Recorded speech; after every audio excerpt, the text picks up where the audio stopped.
After my Week 2 preview and predictions video yesterday, I've decided to do a more detailed dive into what I believe will be the game of the week for Week 2 of the Overwatch League. However, before I continue, I'd like to say a big thank you for the response and support to my preview video that I posted yesterday. It drives me to make even more Overwatch League content moving forward. Returning to the topic at hand, this week's Game of the Week preview will focus on the Day 3 matchup that pits the LA Gladiators against the Paris Eternal. In my preview yesterday, I highlighted that this matchup will test the experience of the Gladiators on the back of two hard-fought series last week against the aggression that for the most part is what led Paris to their convincing victory over London Spitfire. But this only scratches the surface of what an intriguing contest I hope and expect this series to be. Firstly, I'm going to look at how the flexibility, or more importantly, the set plays of the Gladiators size up to the adaptability of the Eternal. LA have shown that they are a perfectly good team at goats, with or without the occasional flex to Sombra. But there are two instances where they brought out two unique set plays that led to great success. The first and most famous is the Symmetra pick against the Seoul Dynasty onto the first capture point of King's Row. Given how Symmetra hadn't been played once in the Overwatch League, including the whole of last season, it would have obviously caught the Dynasty off guard. But it isn't the surprise factor that brings its success. On their first push, the Gladiators looked to get the Dynasty to play closer to them, given that if they play aggressively, their traditional 3-3 composition should beat out the Gladiators, who have less sustain without a diva. After losing line of sight around the statue, the Gladiators are able to teleport onto the back end of the point, and in effect, flip the offensive and defensive positions of the two teams.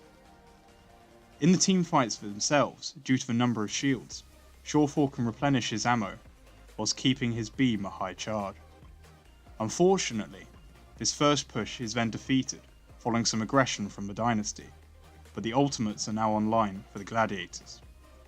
On the next push, they position the Symmetra ult across the edge and entry point. This completely zones off the Dynasty, who fall back to regroup and re-engage when the ultimate ends, which, at the very least, earns LA the first tick onto the point. However, when Seoul re-engage, Fisher on Rhine is almost immediately killed by the focus of a full charge Zarya and Symmetra. This in turn forces out Jaehong's Transcendence, but even that is unable to save the Reinhardt as the Gladiators go on to win the teamfight and cap the point. The second set play reminds me a lot of Shawfall's fake Brigitte pick last season. This time we are on Horizon in LA's match versus the San Francisco Shock, and I'll credit Sideshow, whose stream I saw this on during a VOD review of this series. In the same way that Seoul did against them, the Gladiators pick Reaper, and as a unit move out into space, where they're spotted by Sinatra's Zarya. When Sinatra returns inside and the doors close, the LA plan begins as they position Shaz, Big Goose and Shawfall behind the frame of the door out of sight, whilst the two tanks and Brigitte return through the door at the bottom. Therefore, when Sinatra peeks again, he sees no one and assumes they tried a fake and are grouped at the bottom of the staircase, which is then validated when the team see the Reinhardt begin to push up the stairs.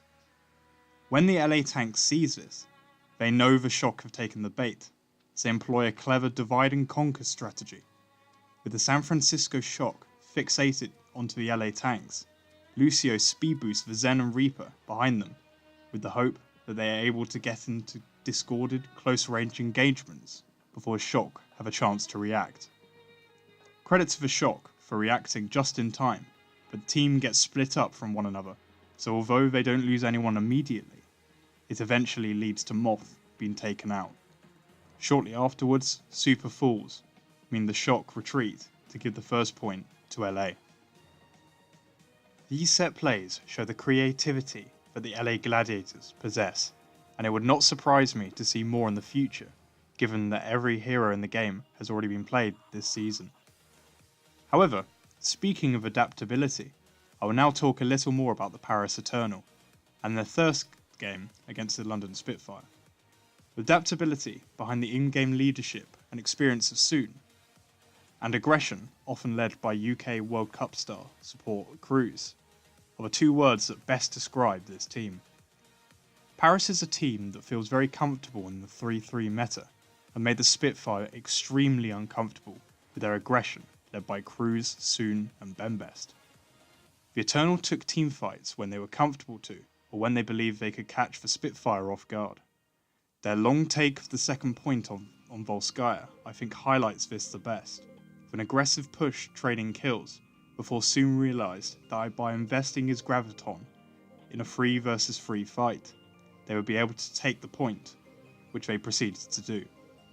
Most teams, upon losing their main tank and support, would have probably disengaged and retreated, but not Paris, whose two core values are what they live and die by. Looking at their adaptability a little closer, the one map they lost was on King's Row, where the Spitfire played guard on Sombra.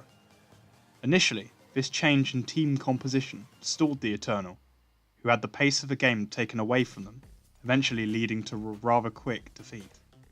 What I liked seeing, however, was how they regained the initiative throughout the rest of the series, having learnt from their map loss. From then on, when playing into the Sombra, they would force their engagements prior to EMP coming online, or once they had killed 1 or 2 members of the Spitfire. Of course, there were some instances where they were helpless to defend against it, but more importantly, it tilted the control of the series back in their favour, and eventually led to their 3-1 victory. As I look to wrap up, I think that what will truly decide this game on an individual level will be the great contest between the supports of both teams, Shaz and Big Goose for the Gladiators, and Hip and Cruz for the Eternal.